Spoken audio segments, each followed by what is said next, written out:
Ntate Motlatsi Mahlakore kopana le wena o ntse o jala ka plantere o hula ka dipere. Sebaka se sa eme ke mang?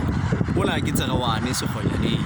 Ntate a go tlhalosa ka bokgutshwanyane fela ngwane se go sa o senyetse nako gore na ke o baneng wena o sa sebetse ka dikgomo o sebetsa ka dipere. Re le Basotho re na le ntho mona ya hore hangata re na le ditlwaelo, mme tlaelo tsena di fetoha molao ka mang matsatsi. Ke fumane keletso go tla go Maburu mona cheese le di-brand hore pere e feta kgomo dipanwe di le 4 ka matla. Ke qadile ntho ena ya pere, ke na le lemo tse 2 jwale ke sebetsa ka dipere. Ke a lema pere go sekgolo e le hula mohoma e le nngwe, ke a jala, ke a kofula ka tsona.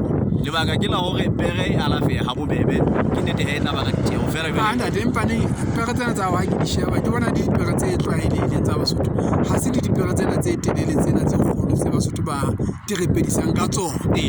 Empa jwale hore pere eo e hulang homa morena pere e itlhokela fela kalafo. Pere ha e ka ya thibelwa kgahlanong le papisi le manyowa, matla a pere a feletse, e ka ba ke ya Sesotho kapa ke ya sekgowa. Ntate ke kgothaletso ya hao. Ke kgothaletso ya ka ho Basotho ha re dipereng. Che ke tla ke go memeng wena o koe ka kwana ka tšhega ka kono thuseng. Ntate wa ka ke tla etsa wa. Ke go mo morena. Ke a iteboela ntate.